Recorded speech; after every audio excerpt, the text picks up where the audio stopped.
Hey, what's up? Welcome to another fresh fly edition of eLife 242 Television. We back here on the web, so if you're watching this on Facebook, MySpace, YouTube, thanks for tuning in once again and catching the next download. Today on this episode, you know, I'm always honored to be in the presence of some big artists in the Bahamas who are doing big things all the time, and I'm here with the #1 artist in the Bahamas. She don't know it yet, but I'm pronouncing that on her right now. Tennille Burrows, aka Ta-da-da-da-da-da-da-da-da-da. What's going on, Tennille? Wow, that was impressive. Right here? I almost could have been on that album with that one. We'll see. So what's going on, Tennille? Tell the people, I mean, you've been in the game for a long time. I don't know how much years, I don't give away your age, you know, because right now you're looking 18. So, you know, if it was still my time, if I still was in that mode right now, she'd have been scooped. So at the end of the day, she's doing it real big. So you've been in the industry for a little while, so tell us how you started. You know, you started off with the Sancta Groove album and all that stuff. How has it been, the progress right now? Well, yeah, you reminded me, I think when we did an interview a couple years ago, that you heard this Sancta Groove album, you were like, what is this? Who is this? Started out as an inspirational gospel recording artist, did joints with Funk Epidemic Squad, did stuff with Adrian D'Aguilar. I was like 17, had been in this group called Supernatural with Preacher Man, Stephen Moss, and Raymond Eneas, LaVard Parks as well. Won some Marlin Awards. Then, you know, eventually I decided, hey, I kind of like this music thing. I want to take it seriously and do my own, you know, make a career out of it.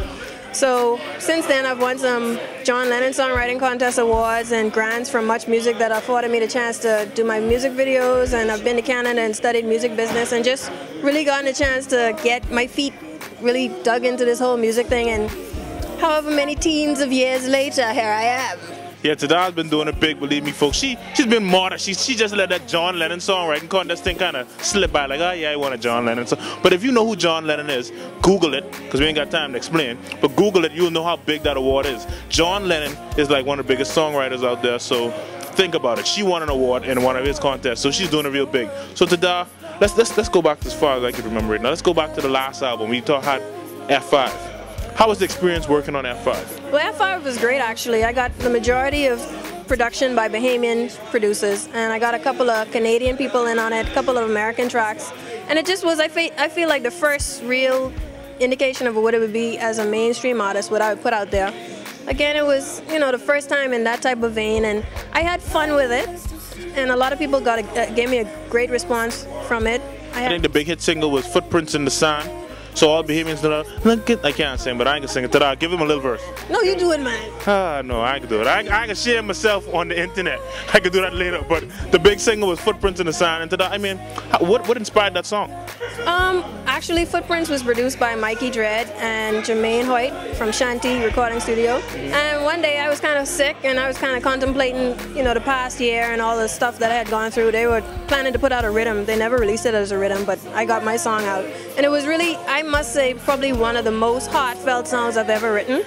And from that, Footprints was born, and it was the only song ever released from the rhythm, I said. But I think that it was a good song that people who are 40 or 4 years old could relate to. So tell us about the transformation from F5 right now to I'm That Girl. What's the difference, the big difference between that album and this album coming out right now? Well, F5 was at a time when I was working a 9-to-5 marketing job. And it was kind of like, oh, okay, I have some money. I'm not a starving artist at this moment. Let me just do an album. So it was kind of haphazard, kind of just fell into it. Took some songs I had already recorded from years before and put them on one project. I'm That Girl was more deliberate. I'm That Girl featured exclusively Bahamian production and co-writing. I have to big up Cello the Black Pearl, Believe, Ari the Incredible, Vampire. Big ups to Believe, big ups to Cello. All these big people, they doing it big.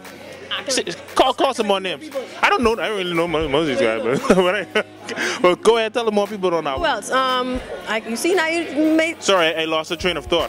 You talking about I'm That Girl and the producers and the co-writers on it. Tell us about that. I got it. Vampire, he did Murmurin'. O2, Mr. Ove, Overlord himself, did the title single. O2. take me serious. Can't you tell that I'm a little dangerous? I do well. I'm that girl. That's one. Now see, y'all wanted me to sing. Come on, that don't even make no sense. She sings. I just do this thing with the mic. So I missed one. I don't want to miss none. Ray Ewing, Buff Boo, Ira Starr. Yeah, they did the touch of the touch.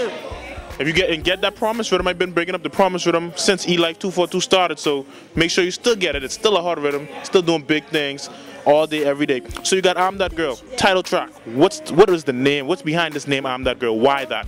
What are you trying to tell the public with this title? Well, I'm That Girl is really kind of like an autobiography type thing. And it's kind of bossy, you know, kind of biggity, like they say. So tell us a little bit more about, you know, what came behind that I'm That Girl album that's out now. I mean, I was in the jukebox on the other day, putting some magazines in there, and I just was shooting the breeze with it. I said, what's going on with this Tada album? And she was like, yo man, it's selling out. We ordering it every other day and every other week. I mean, how you feel about that? Sell off, sell off. Thank you. I have to first say thank you to the 2,000 Bahamian fans on Facebook, the 5,000 fans on MySpace. Without you guys, we are nothing. Go and get the album.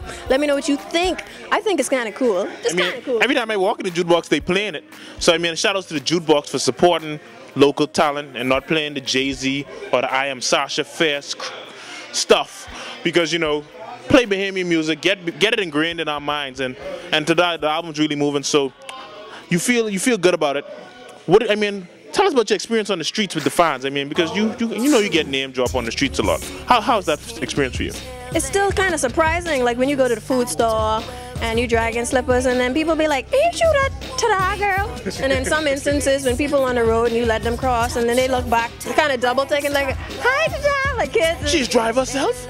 She drive herself? I thought Tada's just a normal person, people. She just sings.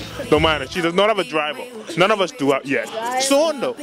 Soon. We soon have our own driver, so when you see us, it'll be like we hailing you out the limo. But right now, she's just doing the whole regular person stuff like most Bahamian artists. But she's doing it big. So the experience on the street, you got fans. I mean, like, what is their most inspiring moment? Like, what really pulls you in sometimes when people approach you?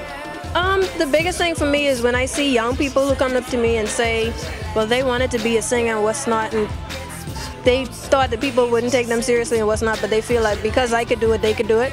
And that's always kind of the thing that propels me to want to invest back and plant some seeds in the Bahamas, because a lot of what I do, that I even do it here, is just for them to be able to say, okay, if she could do it, I could do it. Tada, you doing it? Hold on, we forget something. You got to tell people how to reach you on MySpace and on Facebook and all that other stuff. MySpace/Tada Live is how you reach me, or you could just search TADA on Facebook. That's my artist page. Link up, man. Don't be scared. Become a fan on Facebook. That's the new trend these days. If you're not on Facebook, you're kind of slacking off. So get on Facebook. You know, that's almost like the real world, I tell people. If you're not on Facebook, you're almost ain't alive. So get up on Facebook, get things together. You almost ain't. I mean, you missing out on something.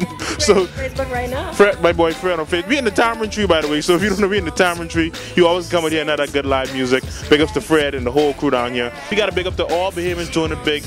Be on here on E-Life 242. This is the second edition for 2009. We doing it real big. Be here with Tada. I mean, you got to look out for that magazine, E-Life 242 magazine. Them guys over there doing it real big again. So keep it up. So keep it up. Tada, why you put me out there like that, man? Come on now. Anyway, keep doing it. Keep doing what you're doing, Tada. I mean, shout out to me, like 242 team. We like to highlight all our big artists. We're going to keep doing it big. You got to catch us on the next download. If you can't find us, you got to put in E-Life 242 on Facebook. Get us on Facebook to catch the new videos. We on YouTube too. Search E-Life, you'll find us. E-Life on Facebook or MySpace. You'll find us on YouTube. You'll find us somewhere out there. Believe me, you're missing it out if you don't catch none yet. We got like 6 episodes up there, so you got to get on that right now. So stay tuned for more E-Life 242 television. We here with Tada. And if you don't stay on point with us, you're missing out on all the latest Bahamian happenings in entertainment, culture, fashion. We doing it big. So catch you on the next download. Yeah, what's up, world? This is to the da, and you're watching E-Life 242. Yeah. I'm that girl who gets what she wants, who needs what she says, who does what she likes. That girl who gets what she wants, who needs what she says, who does what she likes. That girl who gets what she wants, who means what she says, who does what she likes.